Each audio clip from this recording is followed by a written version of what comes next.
എന്താ ഇവിടെ? അകത്ത് ആരെങ്കിലും ഉണ്ടോ? മോളിപ്പോ ബ്ലഡ് കൊടുത്തില്ലേ, അത് വീണയുടെ ഭർത്താവാണ്. ഓ, വേണമെങ്കിൽ അങ്ങനെയും പറയാം.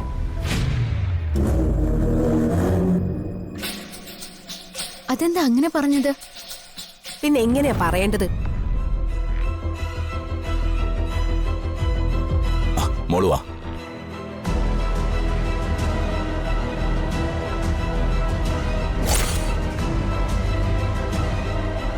ഈ മാണിക്കക്കല്ല് കൈവച്ചിട്ട് അതിന്റെ വിലയറിയാത്ത പമ്പര വിഡ്ഢികൾ ലോകം മുഴുവൻ കിടന്ന് കറങ്ങുന്നത് കണ്ടിട്ടില്ല മോളെ? അതുപോലെ ആ പെങ്കൊച്ചിന്റെ കാര്യം. നല്ല തങ്കം പോലൊരുത്തനാ.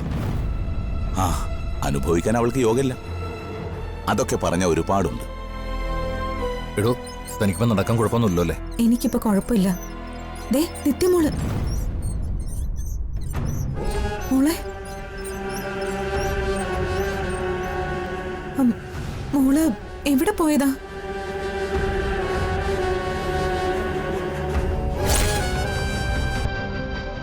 നമ്മുടെ ഫംഗ്ഷൻ നടന്ന സ്ഥലത്ത് തലയ്ക്കടിയേറ്റ പയ്യനില്ലേ, അയാൾക്ക് എമർജൻസി ആയിട്ട് ഒരു ഓപ്പറേഷൻ. ബ്ലഡ് വേണമെന്ന് ഡോക്ടർ പറഞ്ഞപ്പോൾ ഞങ്ങൾ നെട്ടോടെ ഓടുകയായിരുന്നു.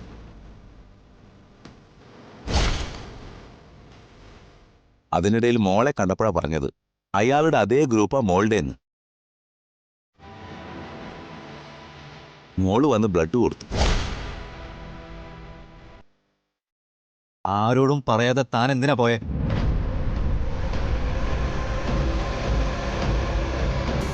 മോനെ നോക്കട്ടെ, പറഞ്ഞിട്ട് വരാന്ന് മോള് പറഞ്ഞതാ.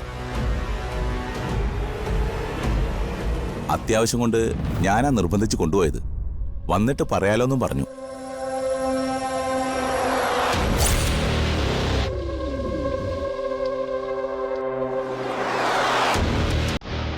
തെറ്റായി പോയോ? ഹേയ്, ഒരു തെറ്റുമില്ല.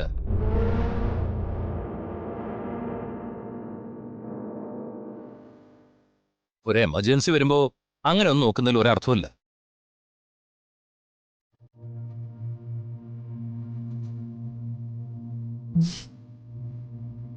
ക്ഷീണമൊന്നുമില്ലല്ലോ മോൾക്ക്? ഇല്ലമ്മേ, ഒരു കുഴപ്പമില്ല. നന്നായി മോളെ. ഒരാളെ സഹായിക്കാനുള്ള മനസ്സ് കാണിക്കുക എന്ന് പറയുന്നത് ചെറിയ കാര്യമൊന്നുമല്ല. I am really proud of you. ചെറുപ്പക്കാര് സമൂഹത്തോടുള്ള ഉത്തരവാദിത്തങ്ങൾ കാണിക്കേണ്ടത് ഇങ്ങനെയുള്ള കാരണങ്ങളിലാ, ഇങ്ങനെയുള്ള സമയങ്ങളിലാ.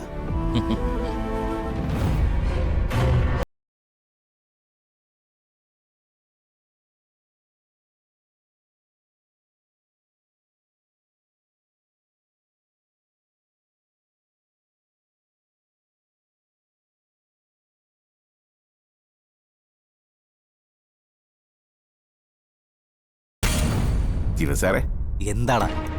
നിത്യ മേഡം പെരിയ ആളല്ലയാ? ആ, വലിയ ആളാ. ഒരുപാട് വലുതാവുന്നതും നല്ലതല്ല ശരവണ.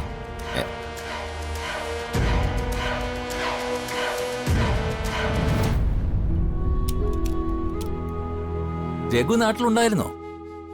വന്നിട്ട് കുറച്ചു ദിവസമായി. മോന്റെ കല്യാണം കഴിഞ്ഞു. ആഹാ, ഇതാണ് കുട്ടി നിത്യ. ആഹാ. ആ, എന്താ സുജാത വിശേഷം? നല്ലത് തന്നെ. മോളുടെ വീടിനടുത്ത് ഒരു ഫംഗ്ഷൻ ഉണ്ടായിരുന്നു. അതിന് പോയതാ എല്ലാവരും കൂടി. അവിടെ ചെറിയ ചില ഇഷ്യൂസ് ഉണ്ടായി. ഇയാളാണെങ്കിൽ അത് കണ്ട ഉടനെ ബോധം കെട്ട് വീഴുകയും ചെയ്തു. എന്തു പറ്റി സുജാതെ? അങ്ങനെയൊന്നും അല്ലല്ലോ, നല്ല വിൽപ്പവറുള്ള ആളല്ലേ? പെട്ടെന്നൊരു തലചുറ്റൽ വന്നു. പിന്നെ കാഴ്ച അങ്ങ് മങ്ങിപ്പോയി. വിശദമായിട്ടൊന്ന് നോക്കണം ഡോക്ടർ. ചില നേരത്തൊക്കെ അമ്മയുടെ മുഖത്ത് വിളർച്ച ഞാൻ കണ്ടിട്ടുണ്ട്. അതെപ്പോഴാ അങ്ങനെ ഒരു സംഭവം ഉണ്ടായത്? ഞാൻ അറിഞ്ഞില്ലല്ലോ.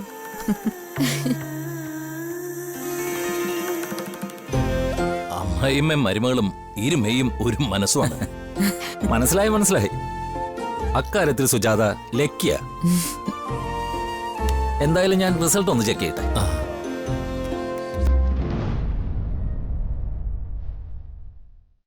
ആ, BP ഉണ്ടല്ലോ. തൽക്കാലം പേടിക്കാനുള്ള അവസ്ഥയൊന്നുമില്ല. ഭക്ഷണവും ഉറക്കവും അതാണ് തൽക്കാലം ഇത് ഒഴിവാക്കാനുള്ള ഒരു മാർഗം. 1-2 ദിവസത്തിന് ഞാനൊരു മരുന്ന് തരാം. അത് കഴിഞ്ഞിട്ട് BP ഒന്ന് ചെക്ക് ചെയ്യാം. എന്നിട്ട് എന്തെങ്കിലും ഉണ്ടെങ്കിൽ മാത്രം നമുക്ക് ഫർദർ ചെക്കപ്പ് ചെയ്യാം. ഇതാണ് ഡോക്ടറെ തന്നെ കാണണമെന്ന് ഞാൻ നിർബന്ധം പിടിച്ചത്. ഡോക്ടറെ ഭാഗത്തുനിന്നാവുമ്പോൾ ഒരു ആശ്വാസവാക്കുണ്ടാവുമല്ലോ. അമ്മയെ നന്നായി നോക്കിക്കോണം. നോക്കിക്കോളാം. അമ്മയുടെ ഉത്തരവാദിത്തം കുറച്ച് പങ്കിട്ട് മേടിച്ചോളൂ. എന്നാ പിന്നെ അങ്ങനെ ആയിക്കോട്ടെ. അല്ല ഡോക്ടർ, മോളെ കൂടി ഒന്ന് നോക്കണം. എന്തു പറ്റി? ഭക്ഷണം കഴിക്കുന്നത് വളരെ കുറവാണ്. പേരിനൊന്ന് കഴിച്ചു എന്ന് വരുത്തുകയുള്ളൂ. അങ്ങനെയൊന്നുമില്ല ഡോക്ടർ, ഞാൻ കഴിക്കുന്നുണ്ട്. തർക്കിക്കാനാണോ? എന്തായാലും വന്നു. ഇനി അതും കൂടി നോക്കിയിട്ടേ പോകുന്നുള്ളൂ. അങ്ങനെയാണെങ്കിൽ ഒരു കാര്യം ചെയ്യും. സുജാത, ഗ്യാസ്ട്രോയിൽ ഡോക്ടർ ദേവദാസ് ഉണ്ട്. അദ്ദേഹത്തെ ഒന്ന് കാണാം. ഞാൻ വിളിച്ചു പറഞ്ഞോളാം. എങ്കിൽ പിന്നെ ഞങ്ങൾ ഇറങ്ങിക്കൂട്ടെ ഡോക്ടറെ. ഇനി അതേ നേരം ഇരുന്നാലേ എനിക്ക് എന്തെങ്കിലും രോഗമുണ്ടോ എന്ന് ഇവർ രണ്ടുപേരും കൂടി കണ്ടുപിടിക്കാം. അതാ പ്രശ്നം. ഓക്കെ, പോട്ടെ, കാണാം. ശരി. ശരി.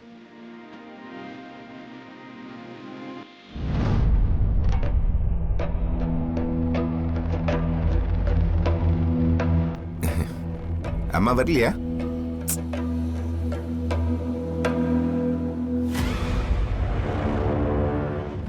ദാ വരുത് സാർ. എന്തു പറഞ്ഞു അമ്മേ? അമ്മയ്ക്ക് BP കൂടുതലാ. തൽക്കാലം അത് ശ്രദ്ധിച്ചാൽ മതിയെന്ന് പറഞ്ഞു. എങ്കിൽ പിന്നെ ഇറങ്ങല്ലേ? ഇല്ല, ഡോക്ടർ ദേവദാസിനെ കൂടി ഒന്ന് കാണണം. അതെന്തൊക്കെ മാഡം? നിത്യമോളെ കൂടി ഒന്ന് കാണിക്കണം. നിത്യക്ക് എന്താ കുഴപ്പം? ഏയ്, കുഴപ്പമൊന്നുമില്ലടാ. നിത്യമോള് നന്നായിട്ട് ഭക്ഷണം കഴിക്കുന്നില്ല എന്ന് അമ്മ പറഞ്ഞു. അപ്പോ ഗ്യാസ്ട്രോന്റെ ഡോക്ടറെ കൂടി ഒന്ന് കാണിക്കാൻ വേണ്ടി പറഞ്ഞു. നിത്യക്ക് ഭക്ഷണം കഴിക്കാൻ ഒരു കുഴപ്പമില്ലല്ലോ. അവള് നമ്മുടെ കൂടെ ഇരുന്ന് ഭക്ഷണം കഴിക്കുന്നല്ലേ? നിത്യ എത്രയാ ഭക്ഷണം കഴിക്കുന്നത്? ഈ പ്രായത്തിലുള്ളൊരു പെൺകുട്ടിക്ക് എത്ര അളവാ ഭക്ഷണം വേണ്ടത്? അതറിയോ നിനക്ക്? എന്റെ അമ്മ വെറുതെ തർക്കിക്കല്ലേ. ഇപ്പൊ ഇതിന്റെ ഒരു ആവശ്യമൊന്നുമില്ല. നമുക്ക് പോവാമേ. ഞാനിനി അമ്മ പറയുന്ന ഭക്ഷണമൊക്കെ കഴിച്ചോളാം. പോരെ? പോകുന്നില്ല. ഡോക്ടറെ കണ്ടിട്ടേ നമ്മൾ പോകുന്നുള്ളൂ. അതിന് ആർക്ക് താല്പര്യമില്ലാന്ന് പറഞ്ഞാലും. ഇതാണ് അമ്മയുടെ കുഴപ്പം. അമ്മ ആവശ്യമില്ലാത്ത കാര്യങ്ങൾക്ക് എന്തിനാ വാശി പിടിക്കുന്നത്? അമ്മേ, ആവശ്യമില്ലാത്ത കാര്യങ്ങൾക്ക് മരുന്ന് കഴിച്ച് തുടങ്ങിയാലുണ്ടല്ലോ പിന്നെ ലൈഫ് ലോങ് കഴിക്കേണ്ടി വരും. നീ ഇപ്പൊ എത്ര കടന്നൊന്നും ചിന്തിക്കേണ്ട കാര്യമില്ല. ഡോക്ടറെ കണ്ട് അദ്ദേഹത്തിന്റെ അഭിപ്രായം ചോദിച്ചോന്നല്ലേ ഉള്ളൂ. മെഡിസിന്റെ കാര്യമൊക്കെ നമുക്ക് പിന്നെ ആലോചിക്കാം. അച്ഛനെ പിന്നെ അമ്മ പറഞ്ഞ മറുത്തൊന്നും പറയാനുണ്ടാവില്ലല്ലോ. ഇത് എന്തിനായിട്ട് ഇങ്ങനെ കിടന്ന് തർക്കിക്കുന്നേ? പാസം അമ്മ, പാസം. നിത്യമേടത്തോടുള്ള പാസം. ഈ ഡോക്ടർമാർ വന്ന് அந்த ചെക്കപ്പ് இந்த ചെക്കപ്പ് എന്നെല്ലാം ചൊല്ലി ഏതാവത് ഇരുന്ന പ്രശ്നം തന്നെ ഇല്ലേ സാറേ? ആർക്കെങ്കിലും പോകാൻ തിരക്കുണ്ടെങ്കിൽ പോകാം.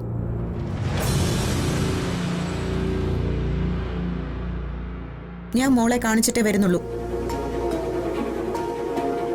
വാ മോളെ.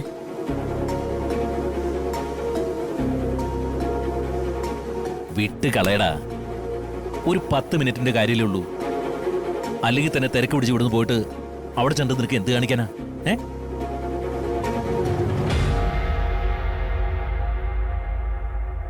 അല്ലെങ്കിൽ തന്നെ ഈ ഹോസ്പിറ്റലും ഡോക്ടർമാരും മരുന്നൊന്നും ഏട്ടന് കണ്ടുകൂടാത്ത സംഗതിയാണല്ലോ. എന്ന് കരുതി ഡോക്ടർമാരെ കാണേണ്ട സമയത്ത് വേറെ ആളുകളെ പോയി കണ്ടാൽ മതിയോ? എന്താ ശരവണ? ആമാ ആമാ ആമാ സാർ. നീ ഏത്തോടെ സിസ്റ്റർ, ഞങ്ങൾ ഡോക്ടർ റമീസ് പറഞ്ഞിട്ട് വന്നതാ ഡോക്ടർ ദേവദാസിനെ കാണാൻ.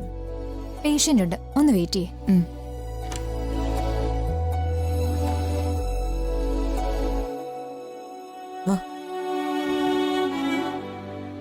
ഇരിക്ക്.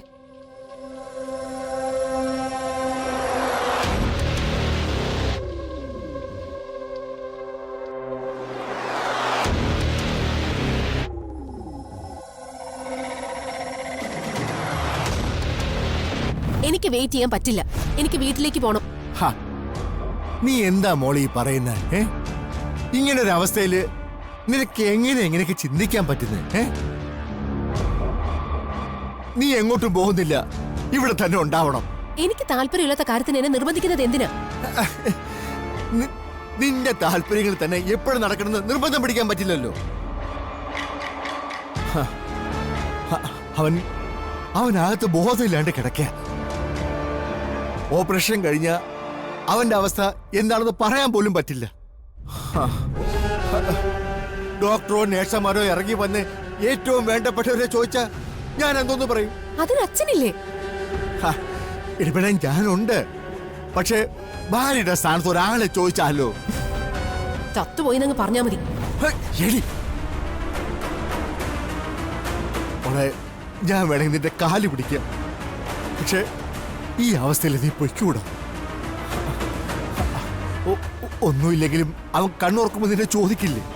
ഞാൻ എന്താ കണി കാണാനുള്ള വല്ല രൂപമാണോ കണ്ണു തുറക്കുമ്പോ മുമ്പിൽ നിൽക്കാൻ? അല്ലെങ്കിൽ അമ്മാവനും മരുവനും കൂടി മത്സരിക്കല്ലോ. ഒരു കുഞ്ഞു വരുന്നതാണ്, റെസ്റ്റ് എടുക്കേണ്ട സമയമാണെന്നൊക്കെ. എനിക്ക് നല്ല ക്ഷീണമുണ്ട്. എനിക്കിങ്ങനെ നിൽക്കാൻ പറ്റില്ല.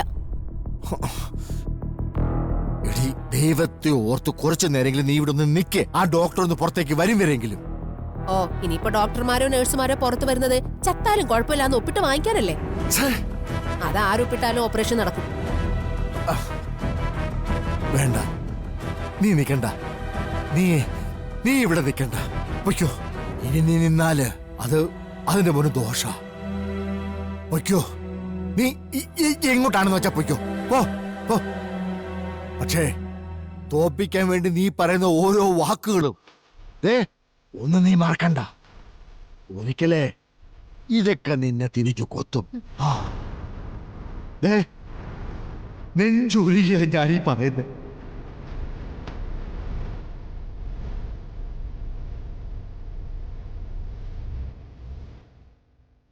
ഈശ്വര, ഞാനിനി എന്താ ചെയ്യേണ്ടത്?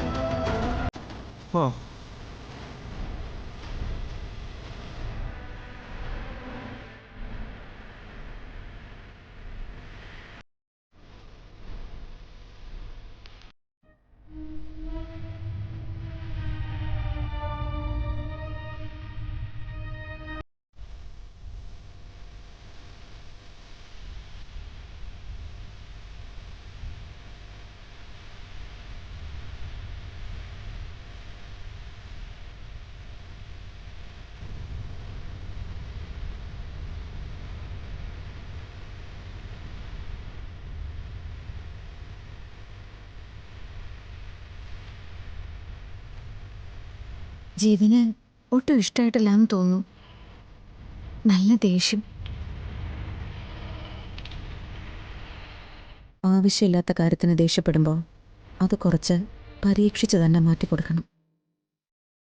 കുറച്ച് കഴിയുമ്പോൾ പഠിച്ചോളൂ. അമ്മയുടെ ഒരു കാര്യം.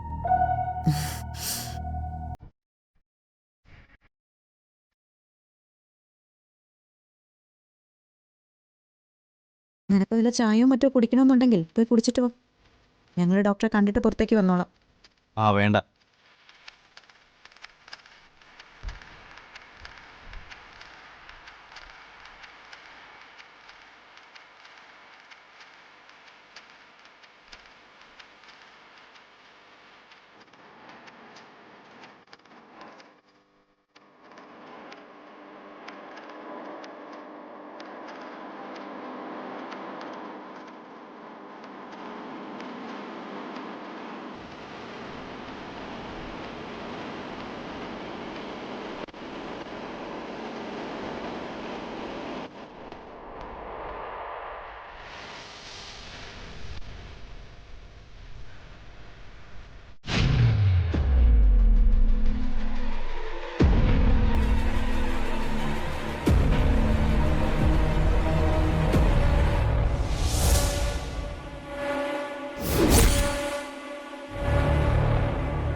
ഇയാൾ നിത്യം ഇങ്ങനെയായിരിക്കുമോ പരിശോധിക്കുക?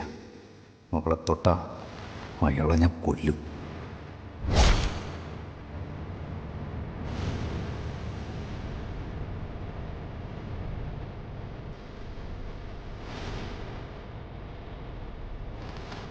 ശരിയെന്നാ ശരി.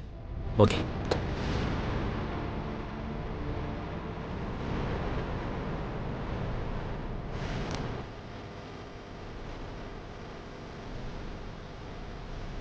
നിത്യ ആ വാ.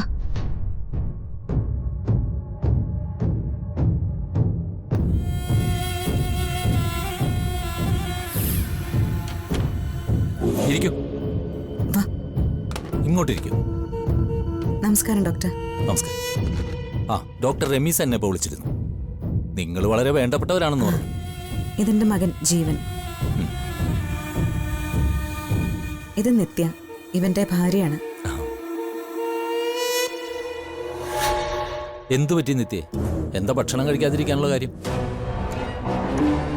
ഞാൻ കഴിക്കുന്നൊക്കെ ഉണ്ട്, പക്ഷേ അമ്മയ്ക്കത് പോരാ. അമ്മമാരുടെ വാക്കുകൾ അങ്ങനെ നിസ്സാരമായി തള്ളിക്കളയണ്ട.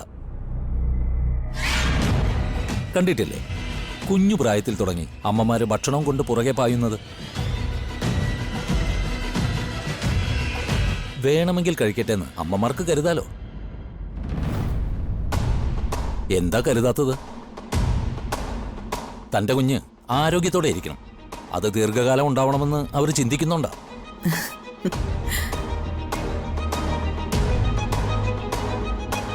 എന്ന് പറഞ്ഞാൽ ആരോഗ്യമുള്ള ഓരോ കുഞ്ഞിന്റെ പുറകിലും അമ്മമാരുടെ ചില കടുംപിടുത്തങ്ങളും വാശിയും നിർബന്ധങ്ങളും ഒക്കെ ഉണ്ടാവും. അങ്ങനെ പറഞ്ഞു കൊടുക്ക ഡോക്ടർ. ദേ